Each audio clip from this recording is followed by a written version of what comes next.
Welcome to the Scene Snobs Podcast. Welcome to the Scene Snobs Podcast, everybody. How are you today? I am Mick Manhattan, your host, joined as always by my partner in crime, Casey the Madman Plot. How you doing, buddy? Marvelous, buddy. It's great to see you. How are you doing, my friend? Doing all right. I'm doing all right. It's been a crazy couple of weeks, but we're here. We're doing it. There's no iffy people about or anything like that. We're here you just and me to talk living the truth, buddy. Movies. That's right. Chicken's here joining us. What's up, Chicken? What up, Chicken? Jason, what's up, buddy? How you doing? Good evening, Jason, my friend. Kathleen says, I was told not to watch or listen, so of course I'm here. Well, Kathleen, that's the lady, it's a pleasure to see ya. And Radar says, I am currently not watching or listening per instructions. Laugh out loud. You're here. Good job, Radar. Good job, boyo. That's what I like to hear. Hey, watch, listen, don't watch, don't listen. I can't make you. But just leave a like. Yeah, do that. And also, Mick, I do have to make mention. I want to give a little toast here, if you don't mind. While we have a moment, I'd just like to say that here's to the Army and the Navy and the battles they have won. Here's to America's colors, the colors that never run. May the wings of liberty never lose a feather. Boom. Boom. Big Trouble in Little China, man. You can't not interact with that. That shirt is phenomenal. Thanks, got a man. big old Kurt Russell, Jack Burton, that super chin right there. It's beautiful. I can't pull off the shirt he wears in it like you can, because you have it and you do pull it off. I do. Thank you. So I went with just Jack Burton's face with a great line. I think it's pretty fantastic. Thanks, buddy. One of the best parts too. I mean, see, that is early on when you see their friendship. And the fact that you're wearing that shirt is like our friendship, which means I need a Wang t-shirt. Oh my God. Oh, dude, you know whose birthday it is today? Whose? James Hong is 94 years old today. Congratulations, Lopan. That's fantastic. Yep. And we love James Hong. He's also fantastic in Kung Fu Panda. I love the goose. I argue that he's fantastic in everything he's in. He was the funniest part of R.I.P.D. And there were nothing funny about that movie. Just him. It is hilarious that you bring that up. Did you just watch it? I flipped through trying to figure out which movies to get you to fix. So one of our topics this evening is going to be for Mick to fix a movie of my choosing. So there are a lot of movies out there that just fell short, maybe missed the mark, maybe had some terrible plot holes, and then there's pieces of trash. So Mick likes to go through, and while we hang out, try to fix the movie. Find the big major areas that were messed up and try to correct them. So we decided, why not make it a bit? So here it is. Well, maybe not yet, but it will be later tonight. Because you already said R.I.P.D., which is impressive. That was one of the three I was going to throw at you. Okay. Because I think it's fixable. Do I get to know before or no? No, I'm going to tell you on the spot. Okay. All right. Yep. That is incredibly nerve-wracking, but I'm in. Yeah, it should be. Or should I tell you now and then we'll get up to it? I'll just say it and let you sit on it while we talk. No, tell me. I want to try it abruptly, because if I don't like it abruptly, I can always just say, please tell me before I end. Good. Yeah, no, exactly. We can do it this way and then see if it works. I'm down, man. I like it. Well, before we get into our first topic, Chris is not watching from Loves. What's up, Chris? What's up, buddy?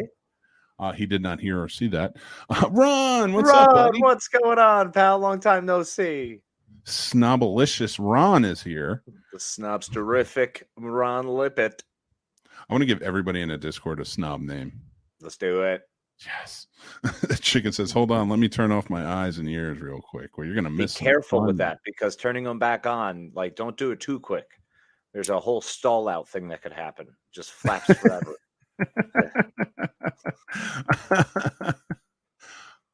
Let's see who else is here. That is Radar says, if not, then who?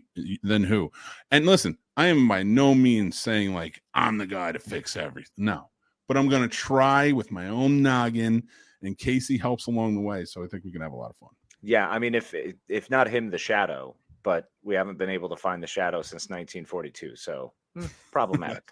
Very fair. George G3, hello, gents. What's up, George? Good evening, George. Pleasure, sir. And Ron says, fix the retro movie Logan's Run, Mick.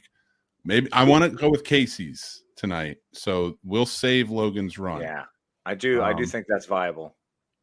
Kathleen says also there's almost 8 inches of snow on the ground, and it was AM.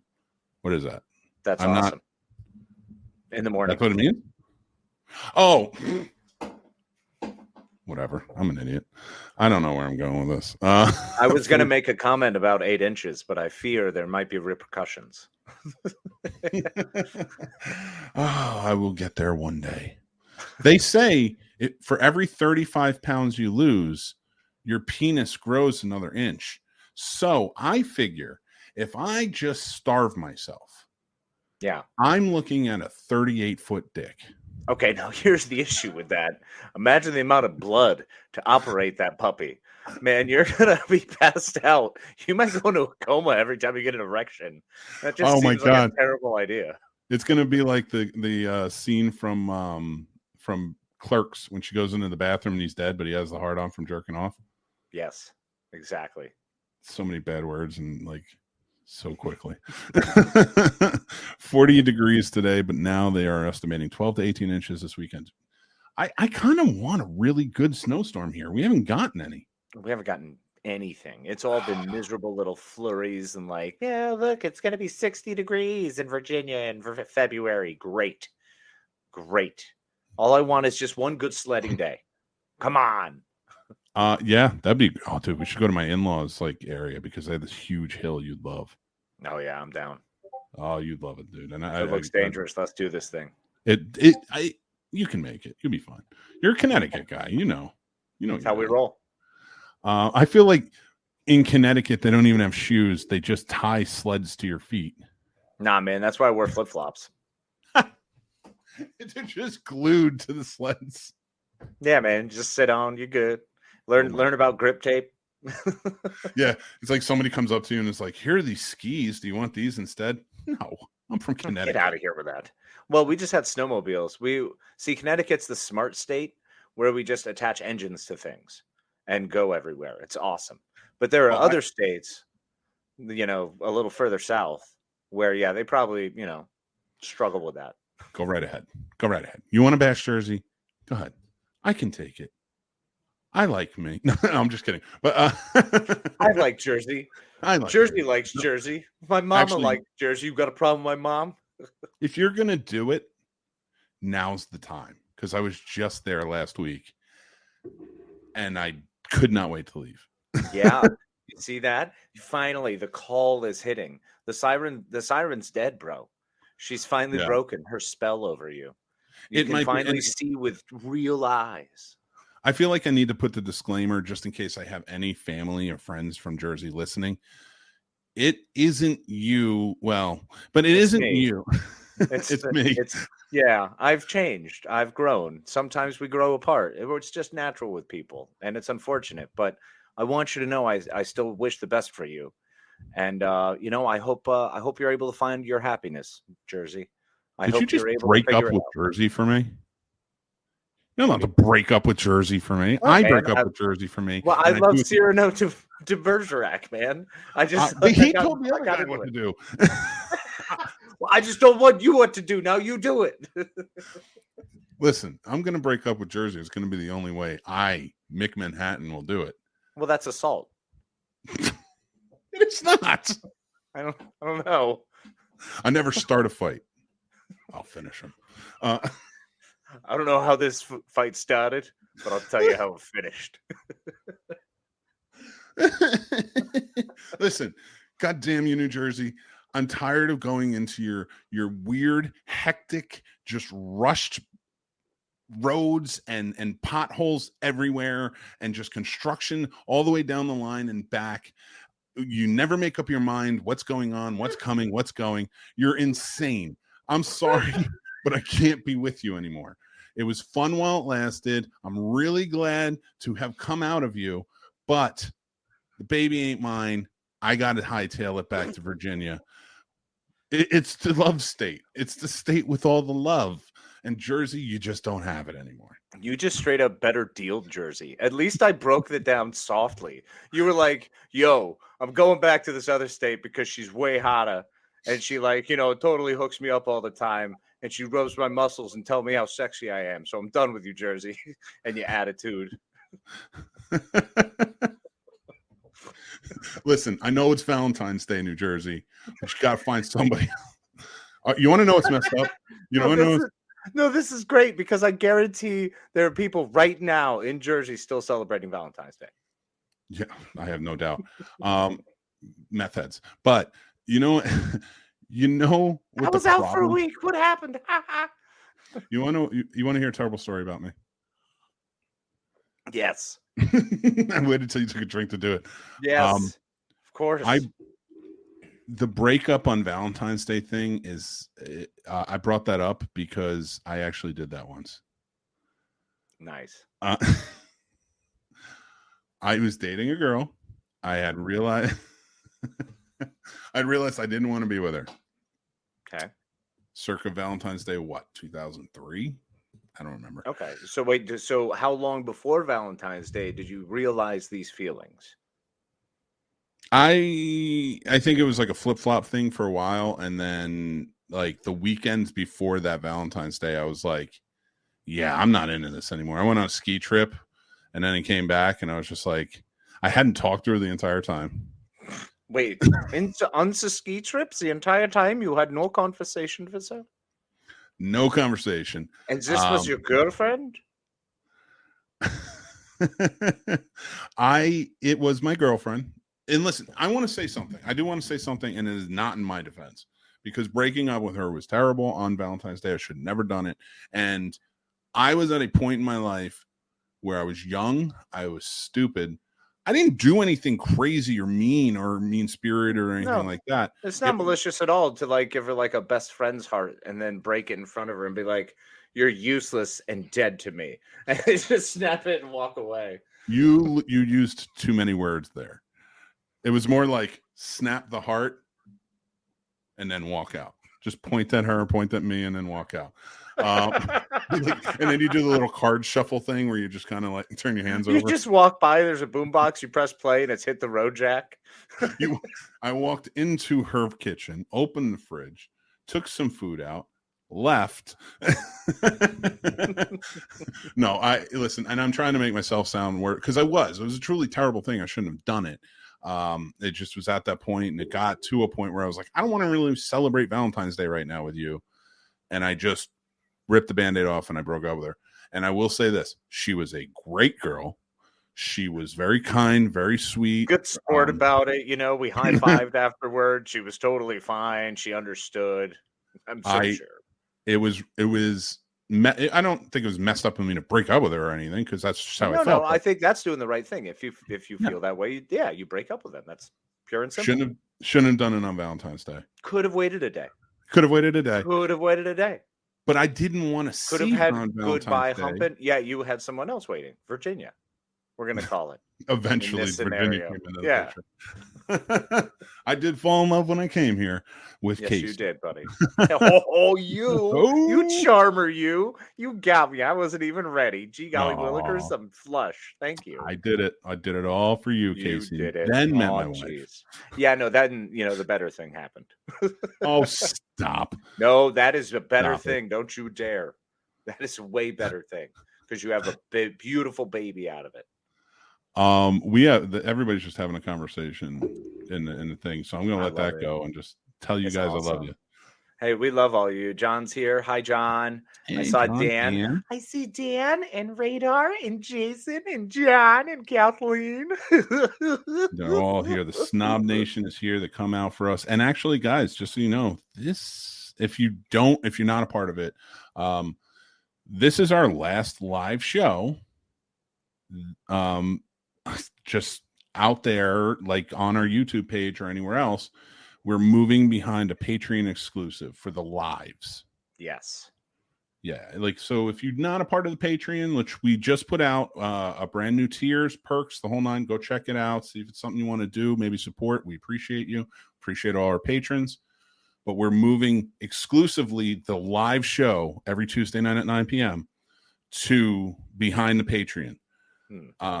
Everything else, like, you will still be able to, like, right after the show, you will be able to watch it on our YouTube channel. You will be able to listen to it on all podcast platforms. Yes, and you will be able to find us in all the fancy places as per usual. Just make sure to hit us up for that on Patreon so you can keep up with our live action, right? Dan Like says that. Patreon Live, including Betting Bros. And no, you're still on YouTube. You go back. But he did say that he likes the German, Casey, so if I can bring him back for a moment for you, yeah. He does. I was looking Do for you that. like Actually. this? This is nice, yeah. It is I a bit did. of a turn on if I get real close. And I say, please, Dan, I wonder if I could ask you a question. It's a simple question. It's simply, what are you wearing right now? I feel like he's wearing a sweater vest and nothing else. Oh, that sounds delightful, like a nasty teacher, a naughty teacher. He must be whipped into submission so he understands what he has done, which is wrong, bad, teaching the children the way you do without discipline.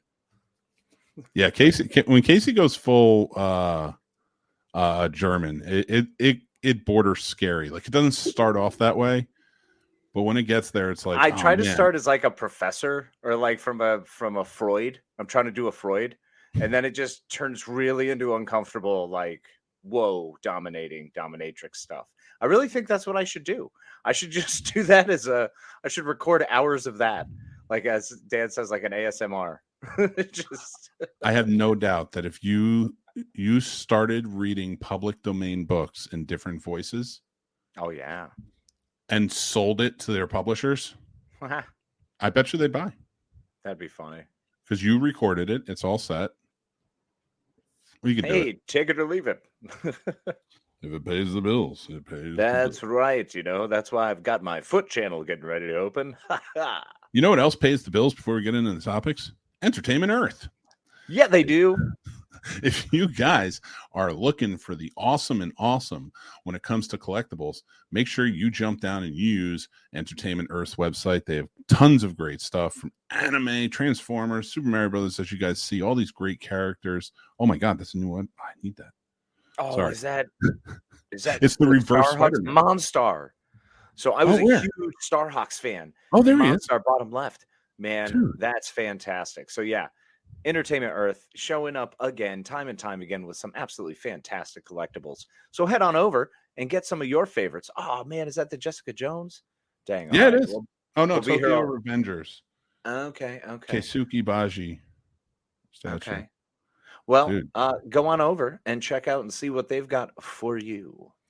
Absolutely. And guys, if you use our affiliate link down below, it will take you there. You'll get 10% off your order. And if you order $39 or above, you get free shipping and 10%. And it really helps us go a long way. So thank you guys so much. Absolutely. Clickety, click, click, clack. He says, yeah, sadly, I mean, not the promotion, but the YouTube level. Well, I can be on YouTube, but I don't think I should be drinking. Actually, Dan, if you're interested, and I'm sorry to do this during the podcast, I meant to reach out to you earlier.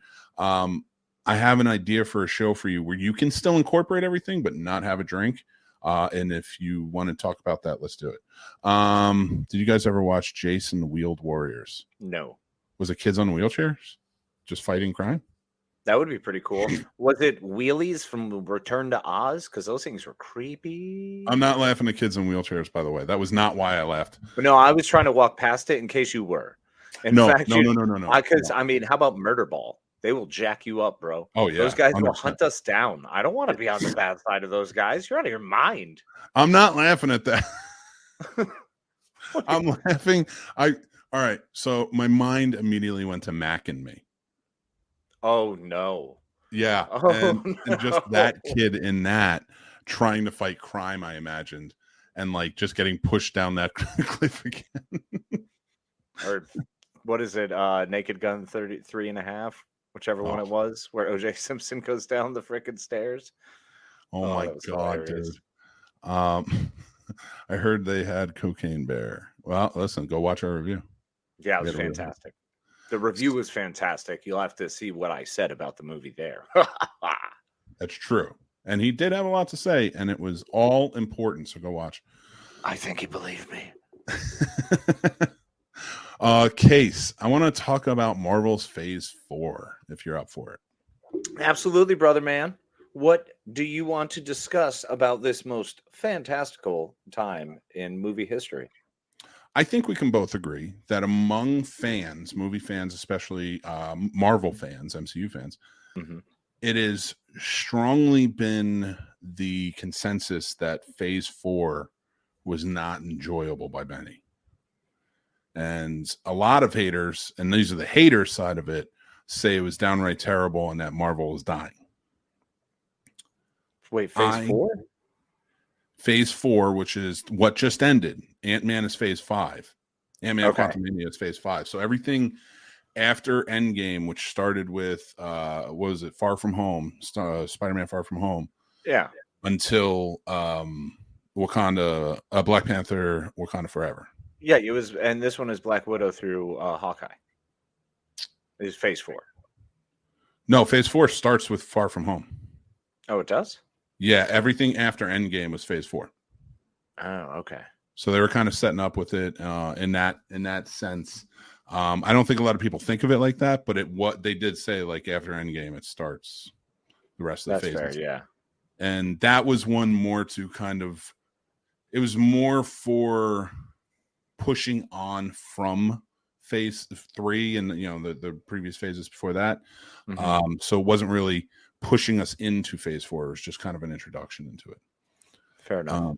So really, if you want to think about Phase 4 in a whole, it starts with WandaVision, then the Falcon and the Winter Soldier, then Loki, Black Widow, What If, Shang-Chi and the Legend of the Ten Rings, Eternals, Hawkeye, No Way Home, Moon Knight, Doctor Strange and the Multiverse of Madness, Miss Marvel, Thor Love and Thunder, I Am Groot, the short series that they did, She-Hulk, Attorney at Law, Werewolf by Night, Black Panther, Wakanda Forever, and the Guardians of the Galaxy Holiday Special. With all of those and Phase 4 kind of being, it feels a little bit attacked. I wanted to look at it and talk about the good things that came out of Phase 4 and like what our opinions of these things are. Okay. Well, I think Phase 4 was a wonderful phase. I think after moving on, what we had to move on from, it did a fantastic job in so many ways with the giving us closure on the original characters, helping us move past them, helping us understand their pain, using that pain to further a whole lot of different stories, to open up the multiverse. I think Phase 4 went full comic book. Mm-hmm. That's the issue I think people might be having with Phase 4, is it is more of a comic book. This is, they have jumped the shark and pushed their line, so they just kept going. The Eternals was kind of a bust. It's not enjoyable, but I haven't rewatched it. I've pretty much rewatched everything else that came out of this. I think the problem with Phase 4 is it fizzled at the end. I don't think there was a lot of pop. I don't think there was a strong finish to Phase 4. There wasn't that capper that made you go, hell yeah, Phase 4, thanks, goodbye. We didn't get that at all. We got the Guardians of the Galaxy special, which was awesome, but that's not the way you say goodbye to that phase. And in fact, and to kind of agree with, not kind of agree with your point, I think if they were going to end Phase 4, it should have been with the introduction of Kang. It should have been included Quantumania. My biggest issue with a lot of people and how they feel about Marvel, it seems that they really didn't like Phase 4 because their expectations weren't being met, especially after No Way Home. Mm-hmm. Yeah, well, I mean, that I don't know. The expectations are too high. People stopped enjoying it and wanting what they wanted. You know what I'm saying? It turned into this whole, all the fanboys of Phase 3 who came out of it not getting what they wanted just doubled down and being bitter and not getting what they wanted. Mm-hmm. There were still grumblings over WandaVision, which was probably one of the strongest, if not the strongest thing to come out of Phase 4. Yeah. There were grumblings over Falcon and the Winter Soldier. And my problem with that is you don't even finish the damn series yet. We're on episode 3 and you're already complaining. Like, if you don't want to watch the show, don't watch the show. Don't nitpick at every little thing. Did you enjoy what you saw? Did they put on a decent product? No? Okay. Do you think maybe they'll answer some of those questions that you have that you seem to be bitter about? Maybe. Give it a chance. So I'm over those grumblings. If you don't want to watch it, don't freaking watch it. Okay? And don't be upset that it's not happening exactly the way you want it to happen. That's the same Yeah, issue I have with the Star Wars. that always comes about. That's always, and I don't even pay them mind anymore, because honestly, like they're ruining everything for themselves and trying to bring everybody else down with them. Like The Last of Us. People are homophobic and they're all bitter about it. And it's I don't want to do the soapbox thing for this stuff, because Okay. I don't want to All give them. I don't want to give that to them. That's fair. No, let's keep being funny. Yeah, and it's because like when I was thinking about Phase 4 and I was thinking about this topic, I thought about a lot of really good things that came out of Phase 4 and what it was, and the fact that it started as a mourning of everything that we had seen and had been changed from the first 3 phases, and it grew into this thing that's like, oh wow, it's not just our world of heroes anymore. We're in the multiverse. Yeah, absolutely. And the multiverse didn't get here quick enough for a lot of people. I don't care. I kind of dug it. Mm-hmm. But I thought about it on a character basis. Okay. And I'll bring up these 2 and what I thought about with them, and then we can kind of get into the others, because I really want to see what your opinion on this is. So I took Loki from his first season, and I took Thor from Love and Thunder. Okay. And Loki was, people seem to really like it. And they enjoyed it with where it was going and stuff like that. So, and they're really into season 2, but a lot of people argued it's not Loki. It's a different Loki. It's this, that, and the other thing. Now, when I think back to who Loki was throughout all 3 of the first phases, this is a guy who became a bad guy because he was in Thor's shadow. He wanted power. Exactly. But it was really about overshadowing Thor, because if you look at it, he wants to impress his dad above all else. Yep. Even though it's not his dad, he still doesn't care. He still wanted that, like, look at me, I did it kind of satisfaction. Yeah. And then, but he turned and he changed who he was specifically for Thor. If you go back and look at it, he's not different when he's interacting with everybody else. But for Thor, what Thor thinks of him and how Thor regards him as a loving brother, he was willing to change for him. He'd pull his pranks, of course. We know who Loki is, but it also took a while, because even when Loki was still stabbing him and murdering him, he still loved him. Like, that's the cool thing about his stories. He always loved his brother. Yeah. He just still stab him and go, "Oh God, I did the wrong thing," but it would never kill him. That was the kind of the line. That's a great point. My biggest thing with that was the new Loki that we get is he comes from the beginning when he's in his ways. He sees this life and who he became more of a heroic figure in all of this. And he sees how he did it. But the thing I like about Loki and what they did with him in the first season is they put him up to a mirror, many mirrors actually, and they allowed him to change for himself. Yep. Which is not what we got in the first 3 phases. No. And I think it made that character much stronger to do that. I'll agree with that. Absolutely. I think it gave him a whole breadth and a new pool of things to play from. And Hiddleston's such a fantastic actor that I want to see him just play. Yeah. And he gets to have fun in a role to play a god who's being ridiculous in all space and time. Have fun, So with Owen Wilson, who's probably a pretty rad guy. I don't know him. He seems nice. He does seem nice. Seems like a guy you kind of want to have a sandwich with. That's what I'm saying, man. If I met him at a cafe and we had some tea and just hung out and chatted for a minute, it'd probably be pretty dope. Yeah. Now, to go back to Thor real quick and his character development through it, and what impressed me about Thor Love and Thunder with him was that who was Thor originally? Thor was a guy who was confident, arrogant, bit of a narcissist, who learned his lesson from that, but he had to be forced to do it. He had to lose a lot, man. Yes. Well, even before that, I'm just talking about the first movie.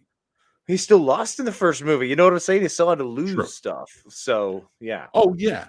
But I mean it from a point of view of like, yes, you're absolutely right. He did lose a lot even in that first movie, but all of that loss brought him to becoming worthy.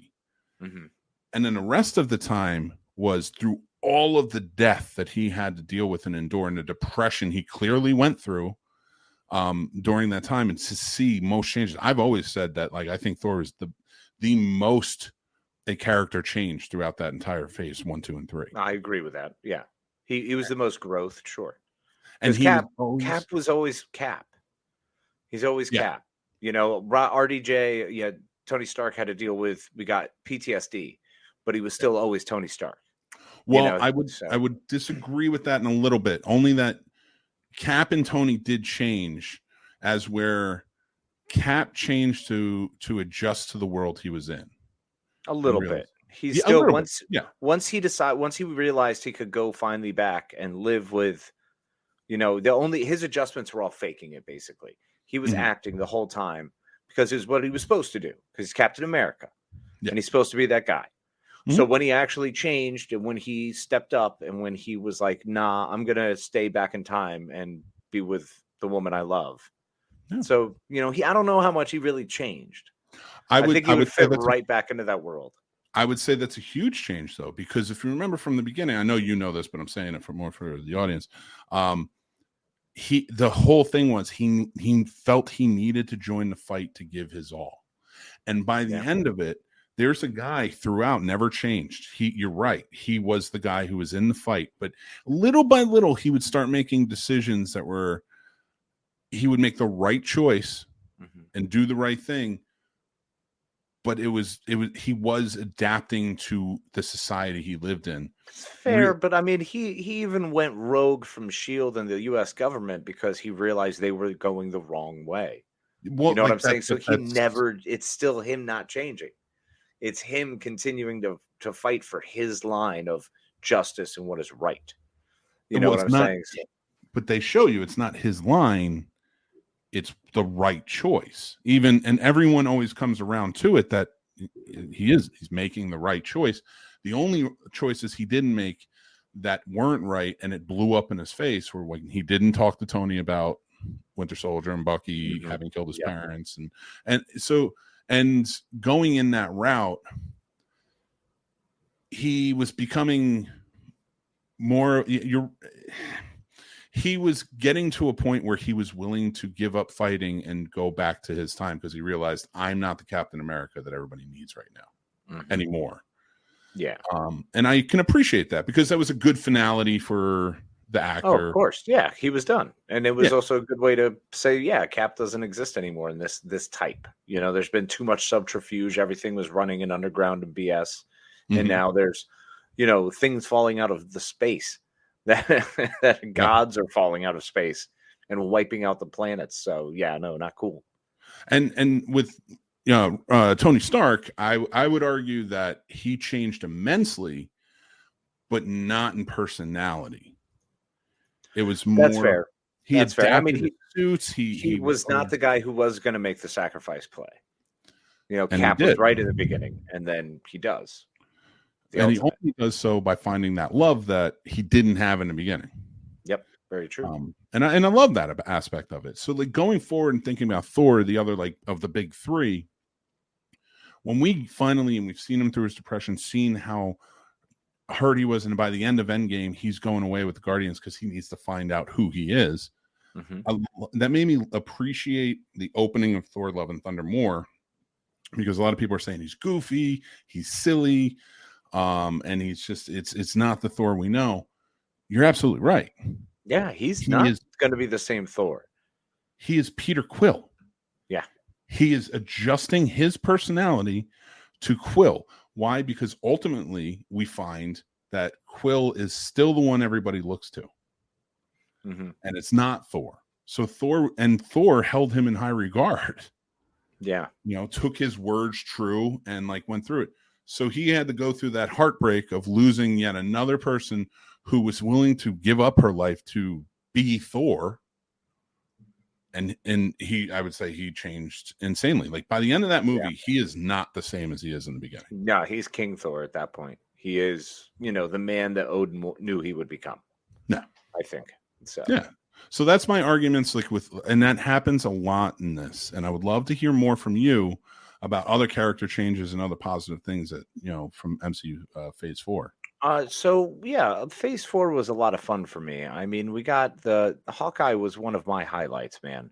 I keep going back to this, but I've always loved Hawkeye. He's one of my favorite comic book characters. He's someone I've always really enjoyed the stories of because he's a dude with a bow and arrow around super people. It's awesome. I mean, everyone always mocks him like, "Oh, what's that guy doing?" It's like, yeah, the hell is he doing? He's outrageous. He's the crazy one. Mm-hmm. So he's always been one of my favorites. And he was played fantastically by Jeremy Renner. I mean, I fell in love with him in Thor.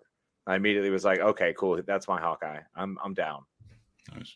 And this with Kate Bishop was so good, man. Haley Steinfeld? Steinfeld or Steinfeld? I'm not sure. I can't remember at the moment. Steinfeld. I just enjoyed it, man. It was also really loved Yelena Belova. Like Florence Pugh crushes that role and just makes me want to see her. I just want her to chew time, man. Just take all that screen time. She deserves it. She's earned it. She's fantastic. I love the way they interacted. Phase 4 guys held a Sam Raimi Doctor Strange movie. Mm-hmm. So probably one of the best parts and highlights of all of Marvel for me. This is my number one, period. We get Strange becoming full Strange. Like now he's the Agamotto. He is the Strange of the comic books that's so overpowered that can basically see all of space and time. I love this Strange because he's a jerk. Because he's more of a jerk now. When he gets all of his power, he becomes a bigger jerk because he'll just pop in randomly on superheroes and be like, probably shouldn't do that. Yeah. But do whatever.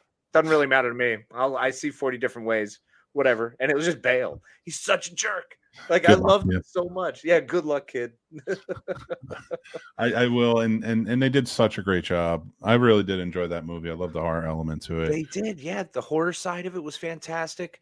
They bringing in the different characters that they brought in. We got Professor X, so we know mutants exist in some universe, in some multiverse here. They opened up a lot of doors really well. It was fantastically done. To talk about Hawkeye one more time too, Kingpin. We got Kingpin back. So knowing that the tie-in there for Charlie Cox's Daredevil was great. Yeah. You know, I was a big fan of that. Let's see. Phase 4, one of the other highlights for me. Oh, She-Hulk. We got a comic book rendition of She-Hulk. That's who she was. That's who the character was. I couldn't have loved it more. You know what? Absolutely fantastic. The hate that show got, and we've seen some very recently, which drives me crazy, is... the thing I think bugs me the most is all that hate comes behind. How are you doing this to She-Hulk? And it's like, this is literally it. This is what she does. Go read She-Hulk. This is who she is. She's just absurd, and she breaks the fourth wall constantly. She did it before Deadpool, y'all. You know, let's not. She was a goofy comic book character who was also a badass. And then every time she joins a team, she gets kicked off because she sleeps with the wrong person, or she winds up getting all boozed up and messing stuff up and breaking shit because she's a jerk, because she's kind of an asshole. Yeah. Which is one of the reasons I love her. She gets her mouth gets her in trouble, and then she's in damn trouble. You know, I'm looking at this again, and Shang-Chi was probably the best of the movies to come out of this. Even more than Doctor Strange? Well, Strange is my favorite. Strange is absolutely my favorite. I will watch that until the day I die. It was so good. but I think, bang for my buck, Shang-Chi was the best movie made out of all of these movies. I think it was the best story. I think it was the most concise, and it was a really cool action story with some beast mode kung fu. So, yeah, I think Phase 4 gave me one of the better movies of the MCU. Not best of the MCU. I think the first 3 phases still hold some place there. I agree with you. And I would agree. Looking at this, looking at the list of Phase 4, Shang-Chi was just so good. Yeah. You know what? I might have to back off that and say Spider-Man No Way Home, in my opinion, was the best movie of all during that phase. But it's not like it's really only gets the nostalgic notch that puts it up. Because Shang-Chi is really good. Oh yeah, Shang-Chi is fantastic. I just think story-wise, I think it was done super well. And look, Spider-Man No Way Home was beast. I mean, I got Tobey Maguire again. He was my first Spider-Man. How cool is that? We got our Spider-Man, man. That's one of the reasons I was in love with Kirsten Dunst for so long. It's upside down kisses and cheerleading. I was a big fan. That's very fair. Oh, cheerleading. I just got that. Bring it on. Yes, that's how slow it takes me to get to the draw. You'll get there eventually. I believe in you. Thank you. But I also like that in this, like, a lot of people seem to hate it because it's like, oh, there wasn't enough story or pushing towards the next big event. But you got to remember, a lot of these characters were not coming back. Exactly. This is a lot. Half of this season or phase in phase 4 was wrap up. Yeah. And I think that wrap up to hand off the baton, a lot of people struggled with the baton handling because they didn't like the people the baton was being handed off to.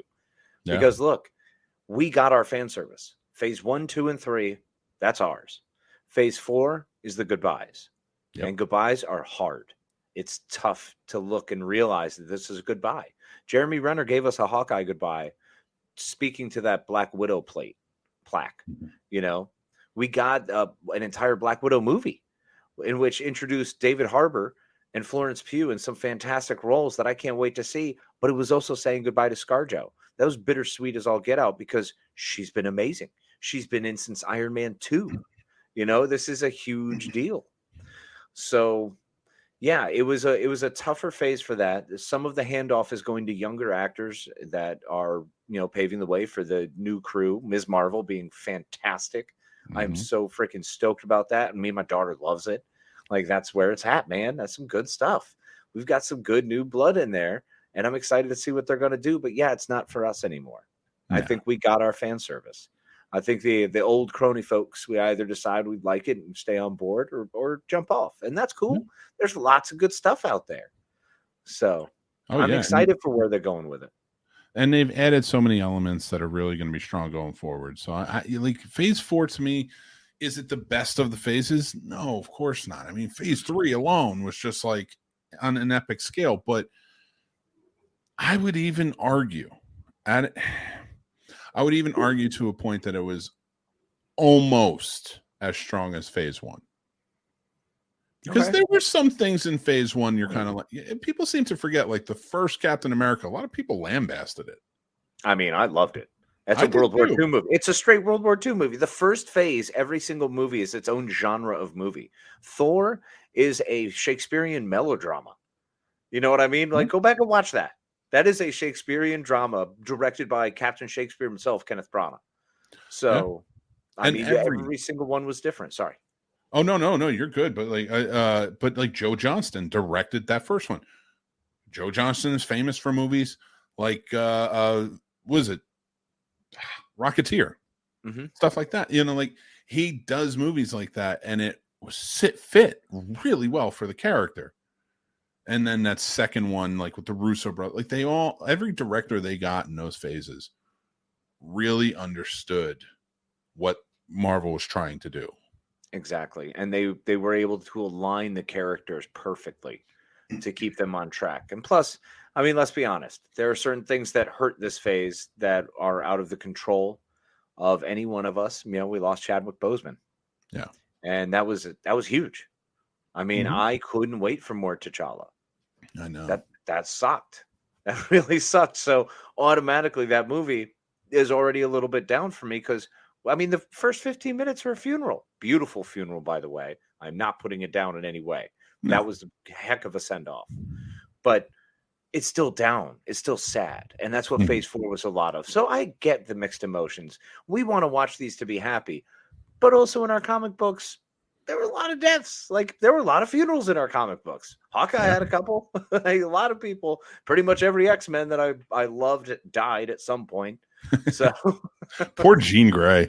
Oh my God. Marvel Girl, Dark Phoenix, regular Phoenix, White Phoenix, confused Phoenix. It was terrible. I know. We went on about Scott Summers and then the clone of Scott Summers. It was a whole thing. Oh, God. Poor Psylocke sitting over there. We should all just be paying attention to her. Oh gosh, she's got her Cyberblade. Ugh, jerk. I like the Cyberblade. Yeah, we talked about phase 4. I think we both agree it's a good phase. We enjoyed it. It brought us a lot of stuff that we really liked. I want to move on to your movie that you want me to fix. Oh, okay. All right. Cool. Let's do What have this you then. chosen? Okay. It was hard. But I'm actually going with one that I think can be fixed. I legitimately believe this can be fixed, Okay. but I don't know how.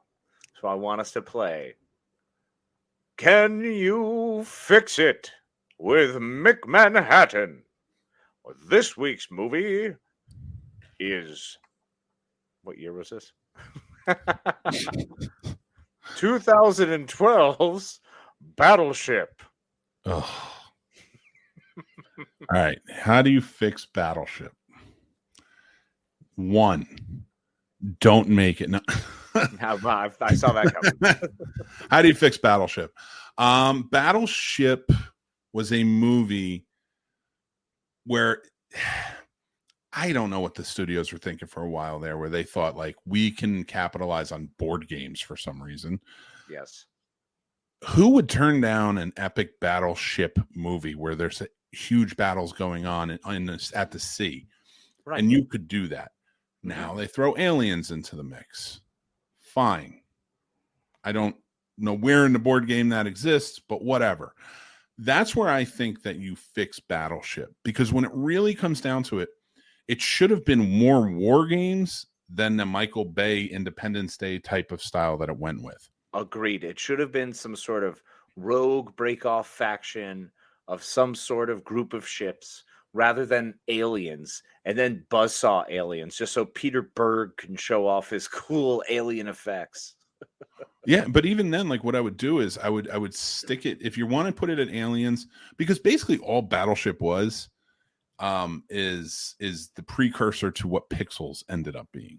Yeah, and you still know what? doesn't work. Mm-hmm. Because I can fix that movie too, but we're not there. We're talking about Battleship at the moment. Battleship. So with Battleship, the thing is, you didn't give a really formidable opponent with some backstory and life to it. You should have either made it another country or added an element of why are they attacking. It can't just be we're attacking and we have a battleship and we can take them out. That's not how it is. And then there were other aliens that happened to have landed here hundreds of years ago that now they're rising up. Cool.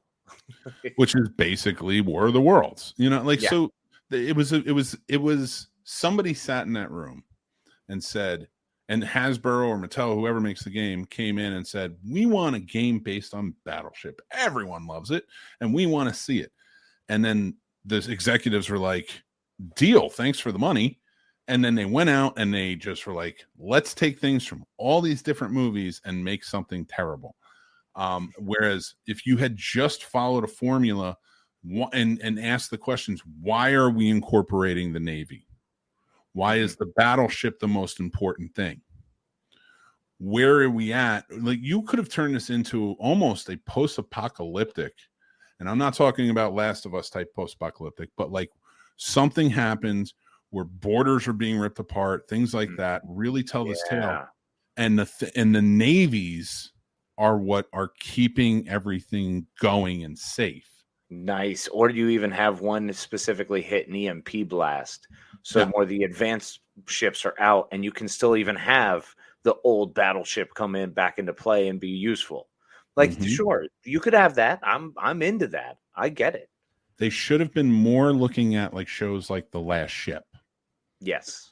Stuff like that. Yeah. And why? Because now you have a movie called Battleship. The game, the most pivotal thing is the battleship.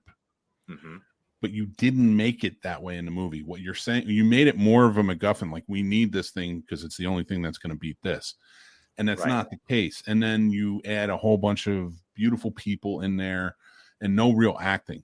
And why do I say war games? Because if you go and you look at war games, it's Matthew Broderick down to it. He is playing somebody else, a faceless thing.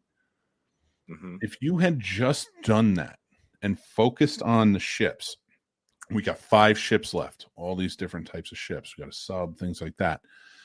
And as they are trying to defeat the enemy, are one by one being taken out, leaving the battleship and its crew who have maybe the leader on there, the admiral that's kind of overseeing everything. and it's the one that they want to keep the safest the most, but it's also coming down to their last ship, and they need to win this, or it's game over. Yeah. See what I did there? Good one. Good put. So I just That's think that curious. Yeah, I think if you took that and put an element into it where it's more espionage thriller, maybe not espionage, but you know what I mean, like that it's almost in tone like Hunt for Red October. Yeah, I see where you're going. Yep. You know, and played that you but can battleships hunting each other instead of aliens. Yeah, and you know what? Another movie that would be really good to kind of base it on is Fury. Okay. Fury with ships. You know? Actually, you know what? I would watch the heck out of that if you did Fury with ships, because it's that's back in the day when there was Midway and all those other naval battle movies that came out after World War II. That would be fantastic to see something like that. Now, I do have another question for you. In this scenario, do you change the cast? Yes, Taylor Kish is cardboard. He's box office cess. In the pool of cess. He is box office toxicity. He doesn't work.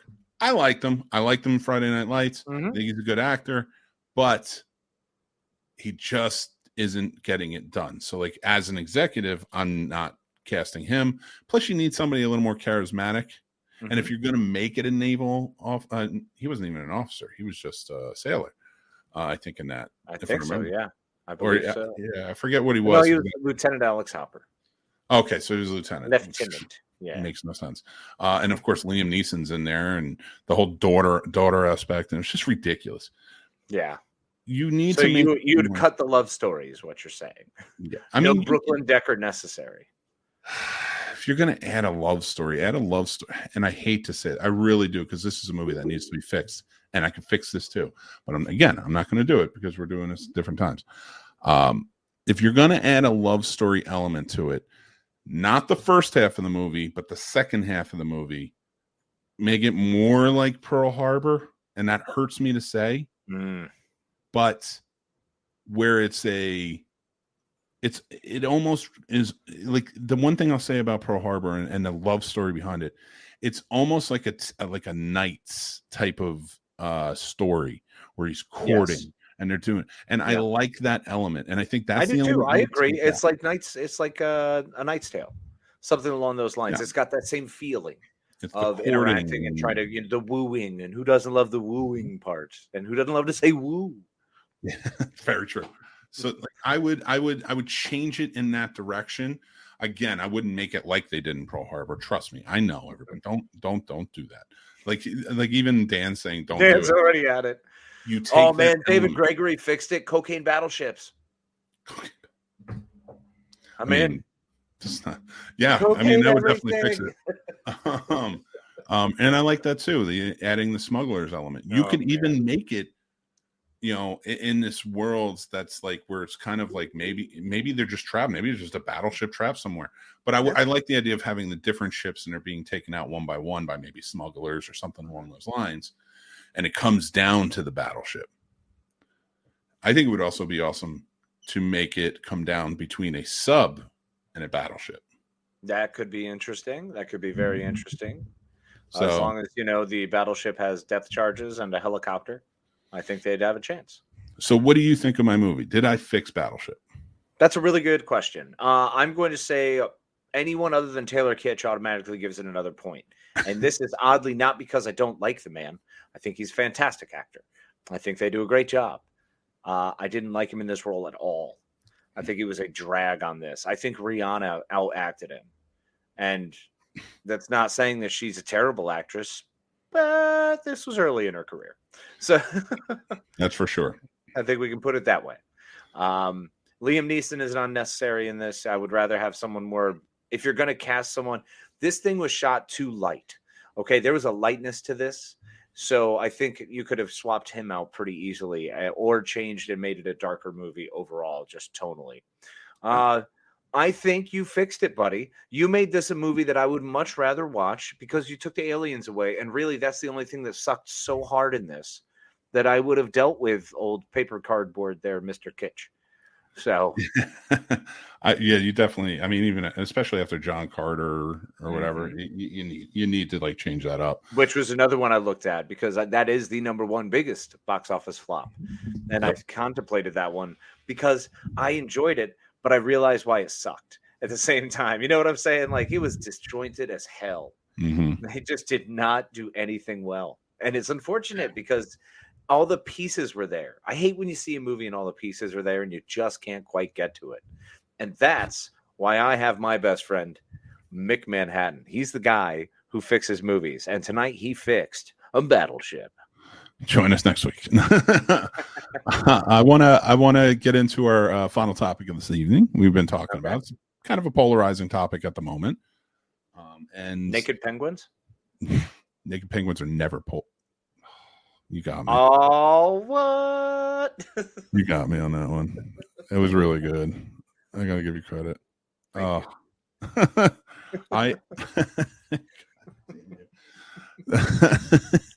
So, no, the polarizing topic I'm talking about is it's the changes that have been recently announced to be made to Roald Dahl's books, how they're going to remove words like fat and other things like that that have negative connotations in today's society, and people don't want to see them.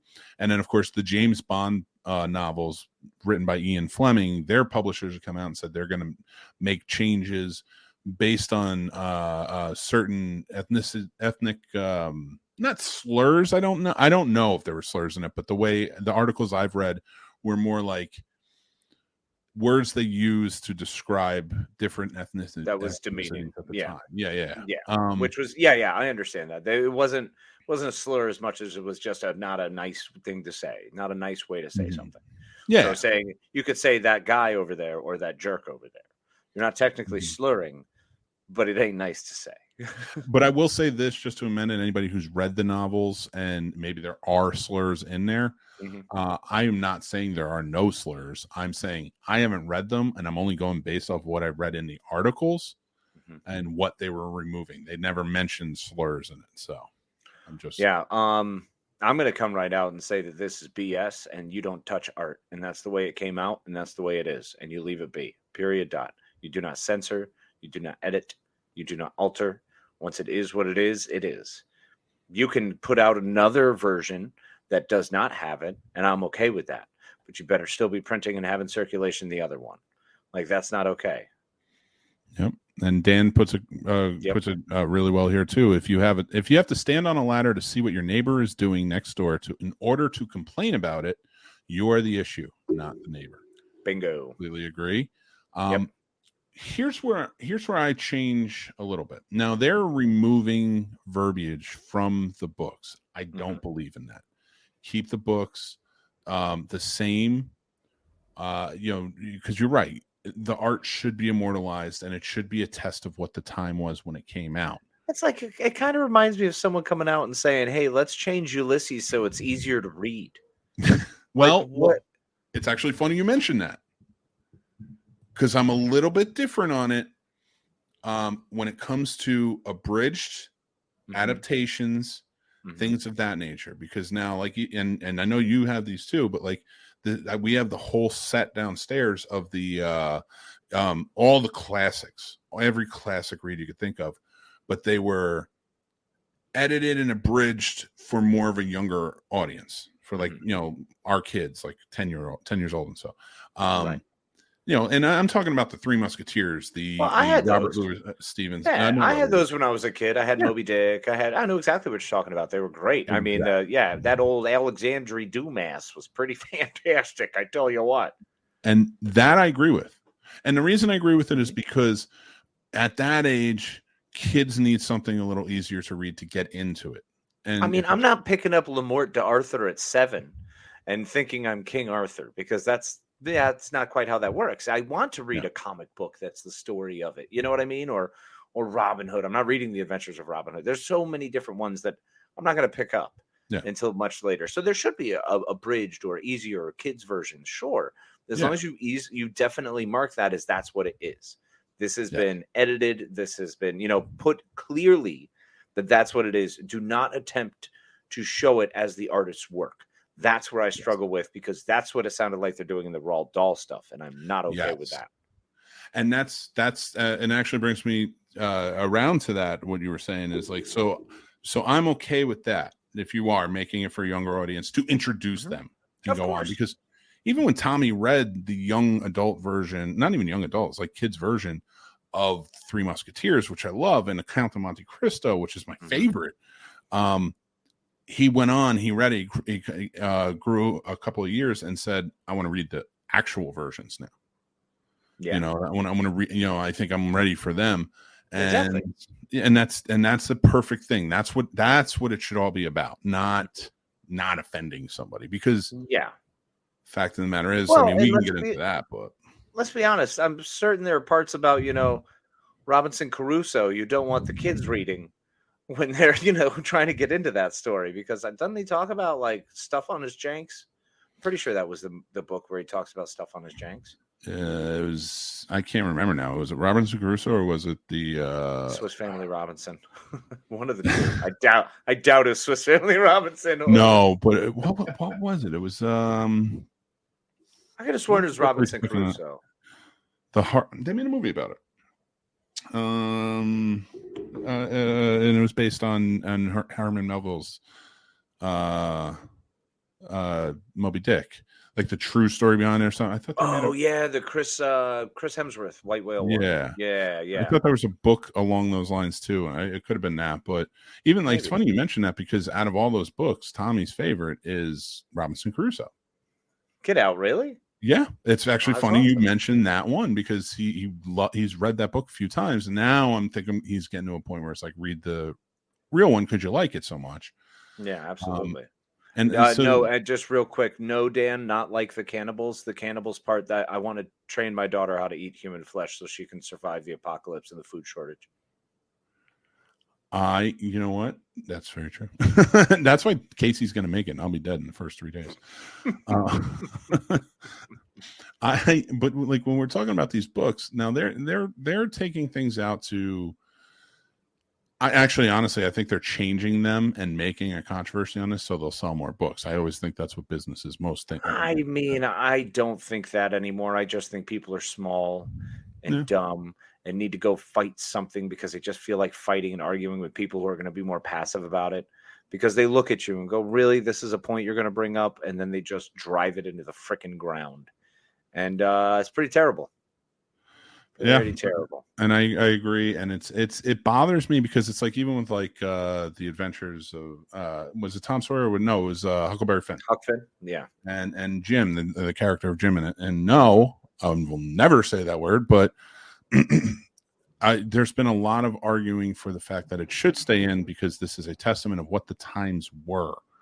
And this is a character who goes down very famously, as one of a major characters just in general when it comes to reading, and a pivotal character in the story. So when you change and you remove things, you're removing the hardship, like having that character named that. And I've seen this talked about.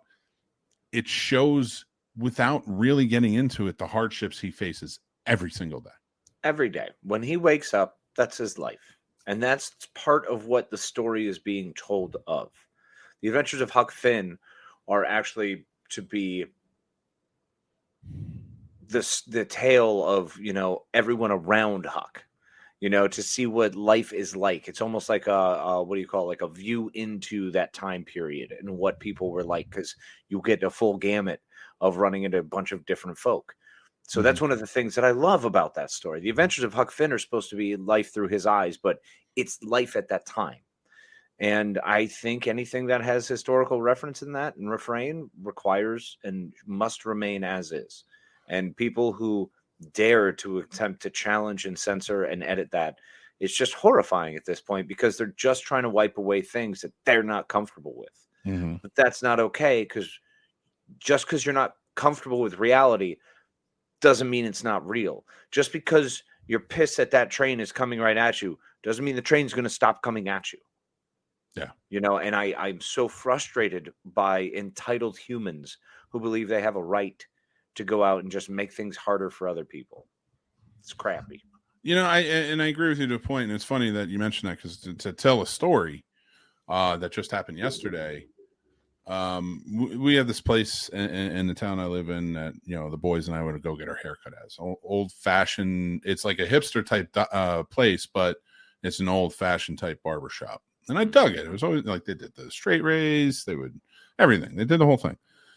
Well, my wife goes to bring our oldest to get his haircut for picture day, which was today. So this was yesterday. And she's there at like 8:30 in the morning. And, you know, not many people there. He's getting his haircut. She's sitting there. And the owner is talking to his customer at the time. And they're talking very loudly. And they're talking about things that you may not want your 10-year-old to hear.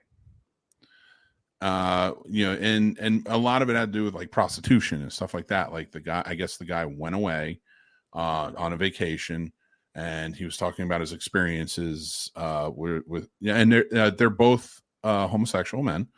Okay. And that doesn't come into play here. I'm just saying that because it comes into play on their end, like setting the scene. Yeah, I got you.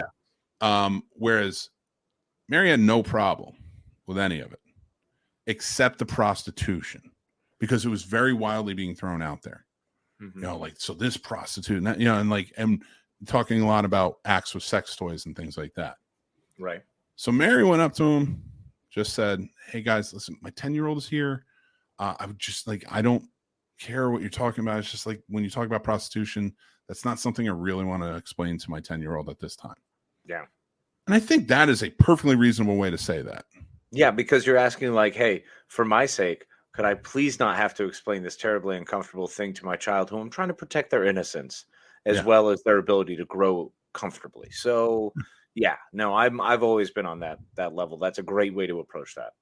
Probably the best way to approach that, honestly. They got real shitty with her. Of course they did. They're shitty people. You can already tell. They ignored her. They gave her dirty looks the whole time for the rest of the thing. And it was almost like she was really worried, because she's like, I don't want them to think that like I'm homophobic or anything like that with what they're talking about. It was literally just the prostitution and the things that he was saying he was doing with prostitutes. And that to me, you know, we talked about it. She told me, she was just like, yeah, I really don't know if I can go back there after the way the owner treated her. Yeah. So I was like, yeah, we're done. We're not going back there. That's easy peasy. Yeah. If you want to have that and you want to treat customers that are coming in there, and we went in there pretty regularly. That's where we got our haircuts. Mm-hmm. You know, and that guy could be in there every day. I don't care. But like, if you're going to do that, you could have at least said, okay, yeah, you know, maybe we're going to kind of talk about it, but maybe we'll be a little bit quieter. Sorry. You know, whatever. If you cannot understand why a 10-year-old shouldn't be listening to that, you're the asshole. We're in a very desensitized nation that really doesn't give a fuck about your feelings. That's, I mean, that's really what it is.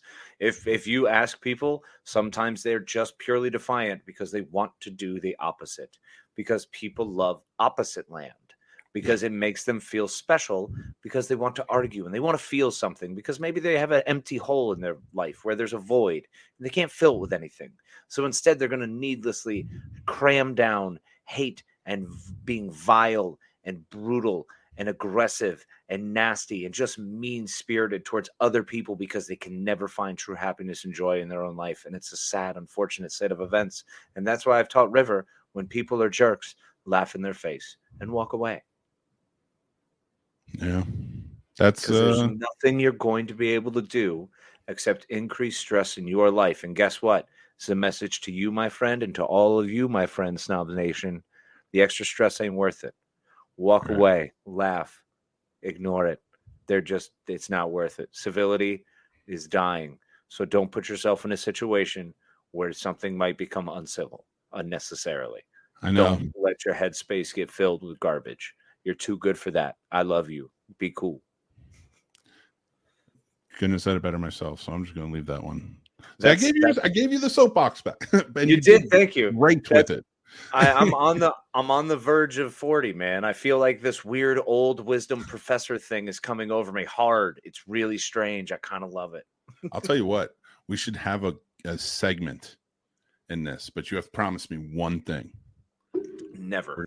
It's like Stan's soapbox, but it's gonna be Madman's box. What's in the box? What's in the box? And I'm gonna give you that. You should on like an episode when like if you have a rant and it's something like that, do it. Let's make it a part of it. But you have to make it funny. Okay, that's fair. I have to find a way to circle Sometimes back. you get really deep into it, and I completely understand that. But yeah, sometimes I don't realize that the joke I'm trying to make is 10 minutes away when I start the thing. You know what I'm saying? I just get on a roll, and I'm like, all right, I'm definitely going to be able to wrap this up with this huge joke. And then I look at your face, and I'm like, it's been 3 minutes, and I'm nowhere near this joke. I'm like, where are we going with this? Yeah, you have to roll the threes. Yeah, 36 and 9s. I guess. Remember beating a dead horse when I would just go, rule of 33s. We'll be back around soon. Yep. And then like 33. I would say it like the 40th time, and there would be like the little bit of chuckle, and I'd be like, told you. But it still never worked. Like it would just piss. It was people never off. worth it. It would just wind up horrifically interesting. I mean, it did derail once or twice. It was like there were some times where it was like, really, bro? We were on a thing. Yep. Oh yeah. Oh my god, my segues. Oof. Your segues were dope, though. I loved how absurd your segues. They were so bad. It was an immediate left turn in a car in New York City, and there was no street. There was no street to that left. Nope. It was an alley where you got stuck in, and we were just a car wedged in the alley with your segue. It's like you guys having a conversation, me driving, and like, oh, let's go through that department store. It's like, why? And here at Macy's. I always hated that Christmas decoration. Kenny says, unfortunately, the ones that suck are the loudest one. Yeah. It's because the ones that don't suck don't want to be irrational. They don't want to be. They also don't want to be, like Dan said, uncouth. That's why I've reached a point where also this whole philosophy professor thing I would like to become, but there's also another part of me that wants to just turn like Jack Lemmon and just be an absolute prick to those guys. To anyone who's a real prick, I want to be a bigger prick. Like, louder and crazier and more obnoxious. But for love. For love. For love. I think every time somebody is just a dick to you, you should just start singing that Bryan Adams song, Everything I Do it for you. Just see every reaction. Actually, it'll just be a random Bryan Adams song that cuts like a knife. What's the other one? Thinking about our younger years. You're freaking heaven, man. That's what's up. Oh, about the woman. Summer of '69? No. Have you ever really loved a woman? Have you ever really loved a woman? There it is. From Don Juan DeMarco with Johnny Depp and Marlon Brando. Have you ever really loved a woman? That's how I sound. I sound like Bruce Springsteen singing. Unborn children in her eye. You know you really have. Oh, it's too much. I don't want to go too far. Go higher. Yeah, I wanted to. Yeah, it's 10:13. We're kind of winding down, guys. A couple things I do want to mention before Casey signs us off. One, we are again. This is the last live show out in the open. We're going to be we're going to be Patreon exclusive live. Our 6 tiers are now available, so if you guys would like to join up, go check out the tiers, all the perks that come with it. And there's more every day. I think, every day I add new movie news and stuff like that. And as we've been getting on media lists, a lot more has been coming out. So if you guys are interested in that type of stuff, that's on there as well. We have the Snobby Awards coming up on March 12th. Oh, man, we're a couple weeks away from one of the most amazing and exciting, electrifying nights in all of podcastdom. That's right, folks. It is the 3rd annual Scene Snobs presents the Snobby Awards for all of our favorite independent podcasters. We are super excited. this year, and can't wait for all these fantastic nominees to be appreciated, to be heard, and to be who were nominated. So pretty stoked. Big winners. And we will announce the nominations coming up in the next few days or so. We just have to get the judges' decisions and ratings back and calculate that. And then we will be live March 12th, 2 p.m. It's the only award show worth watching that day. Absolutely. And we're going to be announcing all the winners and stuff. So join in. We may even have a slap. Try to make it a lot more regal. A slap. Oh my God, are we doing this in person? Oh yeah, baby. You know it. Kid run up and just slap me in the face. Yes.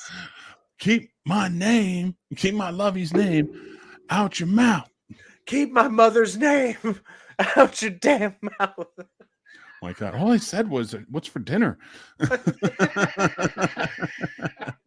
No, your boy would do that. Yeah. So we're going to do that. Also, we have a new show starting next month. It's our Warp Factor Fiction. It's our Star Trek show where we analyze in chronological order all of the viewable television and movies to come out in the Star Trek franchise. That is right. Going all the way through from beginning to end, we will be hitting Star Trek, beginning with Enterprise Season 1. We have started it, and we are excited about it. And we are stoked to continue on this fantastic journey as we begin with all of you beautiful people. So come on and find out about your favorite Denobulan and check it out. Yeah, on our 100%. Patreon. It's going to be a lot of fun. So that's a Patreon exclusive show. We will be covering Enterprise Season 1 next month in 2 episodes, the whole season. And then, of course, Season 2 will follow and so on and so forth, all chronological. It's going to be a lot of fun. And so with that, guys, go check out our Patreon, like I said. Also, if you want to join our Discord, join it tonight because that is becoming Patreon exclusive as of tomorrow. The links for everything are down below. You can go check them out.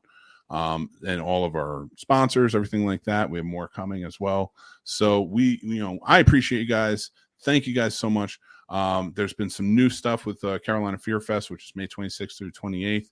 You can go check it out and see the guests that they have. They just announced Jennifer Banco. She's going to be there. So just tons of fun stuff. So I have nothing more. I'm going to give it off to my buddy Casey, and we'll go from there. Well, my friends, it's a pleasure as always, and thank you for joining us. Hopefully, we're able to bring you a little bit of joy in this hour. And 17 minutes. We went long, folks. It's really a great time. I'm so happy you all tuned in, and hopefully you'll be joining us on our Patreon to continue live. If not, you can always check us out, as this is a podcast, and anywhere you get your major podcast platforms. I appreciate you, and I'm always grateful for this. I'm grateful for the time I get to spend with my friend Mick. And remember, throughout the week, until we see you again, please, my friends, be kind to yourself and be kind to each other. And as always, I can't say it better than myself, so I'll just say good night. Hey guys, Mick here. Thanks so much for watching the show and supporting us. We appreciate it. We appreciate you coming back and joining in the comments. But guys, I really want to thank you, our patrons who are out here supporting us, helping us keep the lights on. Really, truly appreciate you. Tim, Paul, Stacy, Matt, Aaron, AJ, George G3, Chris S, Dale, Chris H, Dan, John B, Ron, Jason, and John W. Thank you guys so much for all your support.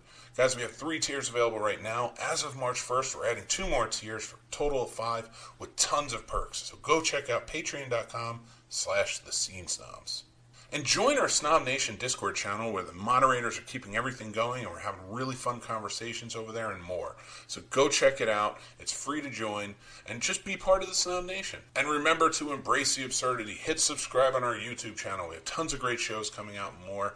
Our lives are over on Patreon, but you can check out the Snobnation Morning Drive live show on our YouTube channel Friday, 7 to 10 a.m. Eastern, and tons more shows coming up thereafter. We have great shows like the Scene Snobs Podcast, Betting Bros, Math vs. Smash, Real Combat, movie reviews, and tons more. We have fun over there, and we think you will too. If you're looking for great merch, go over to the snobsmerch.com store. Use promo code SNOBS for 10% off of your order. We have tons of shirts, mugs, everything, stickers, all different types of designs. We love it. I think you will too. So go check it out and let us know what you think. Remember to follow us on all social media platforms. We are at The Scene Snobs everywhere. You can also follow Casey at Planos21 on Instagram, at Casey the Madman on TikTok, and at Twitter Night on Twitter. Guys, tons of fun stuff and new things coming out every day, so go check out our content there. Thank you guys again. We are The Scene Snobs. Embrace the absurdity with us, and we love you, and we'll talk to you guys soon. Take care, everybody.